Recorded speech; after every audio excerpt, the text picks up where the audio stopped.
Okay, and welcome back to another episode of Track Talk. Today we are joined by recently returned but older member iPie. How you doing?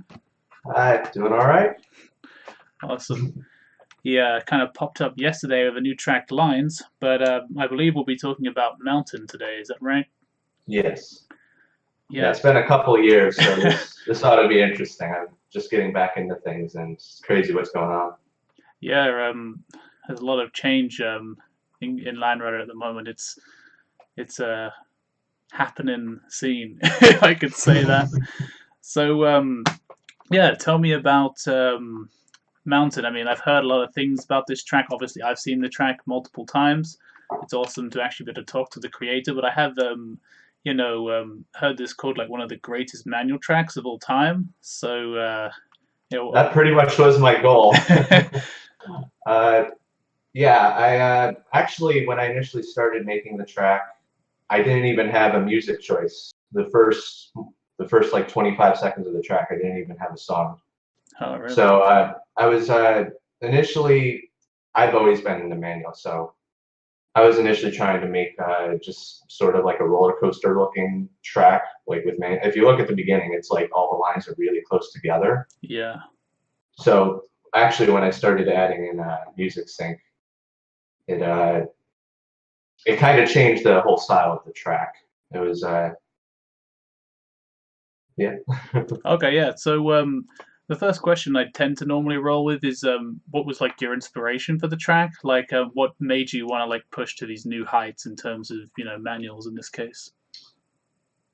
All right, yeah, I've been experimenting with manuals quite a lot, and I basically somewhere around that time. This is like early 2015, like January 2015, and I started to realize how frames worked in the game, and I like was starting to think of manuals as more of a variant of Quirk.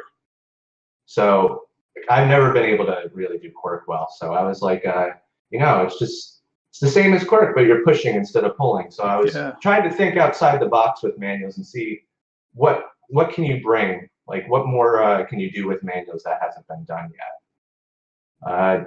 One of the tracks, there was like a track that came out, I think it was called Watts, that had no rotation in it.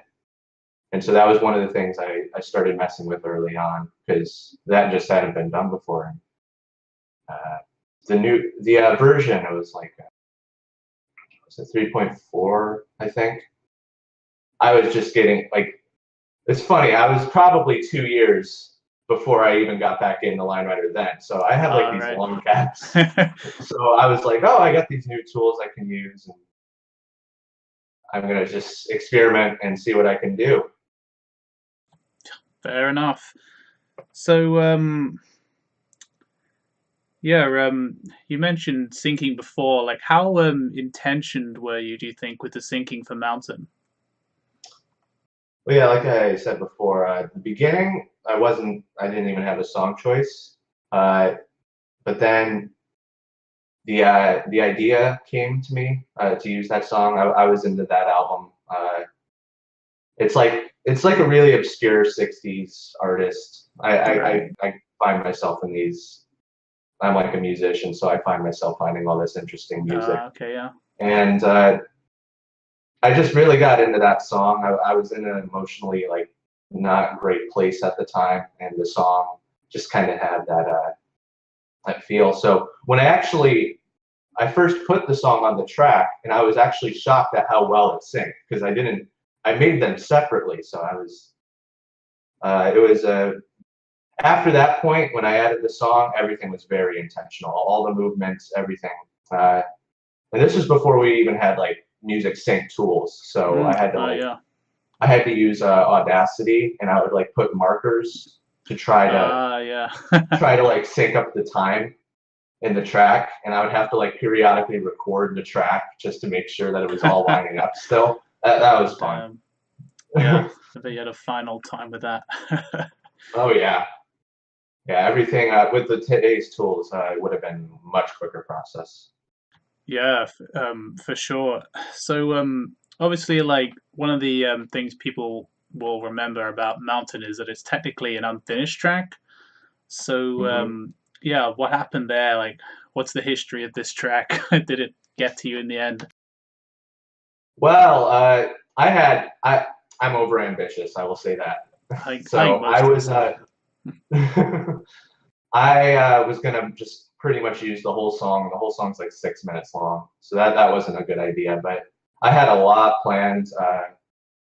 There was basically going to be more high speed, and then I was going to have a middle section because the song kind of has a shift where I was going to start experimenting more with what was the new tricks, which I still haven't seen. I still kind of want to make a track nowadays with it, but there's like tricks that you can do with manuals that I actually haven't seen done yet, and I wanted to like explore that and then into the high speed at the end and actually add an animation. So it was way over my head.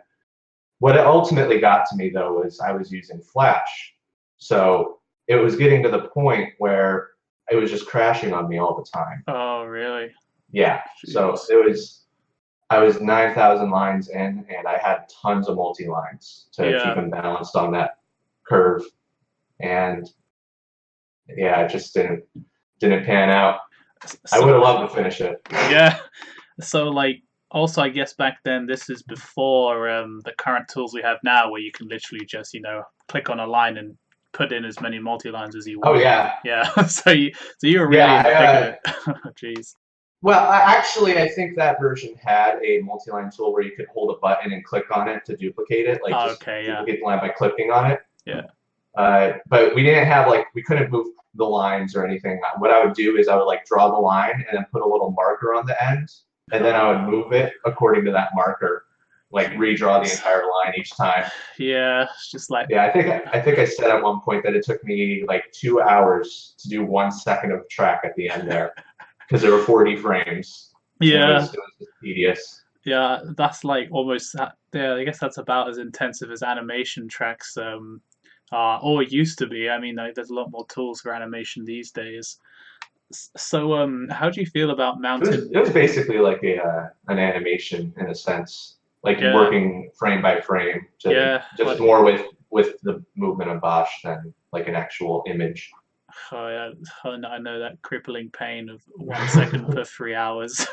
It's killed uh, a few of my tracks.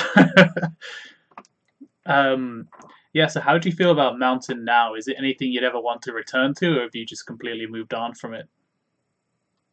uh, Again, at the time, I think my emotional connection to the track and the like the music was a lot stronger then. I've kind of moved on, so I don't feel like I'm actually going to finish it. I would rather start a new project with music that I'm more interested in now.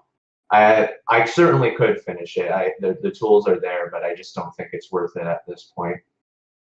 Yeah, fair enough. I mean, normally the last question I ask in this segment would be, is there anything about the track that you dislike?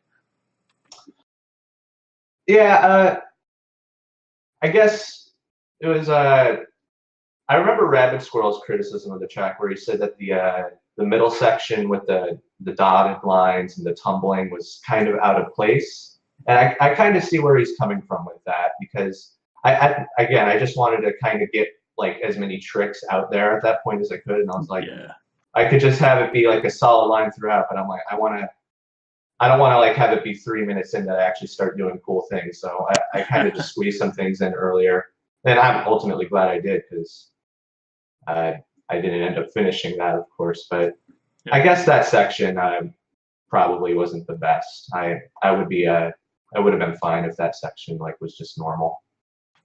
fair enough. Do you have anything else you'd like to say about the track before we end this segment?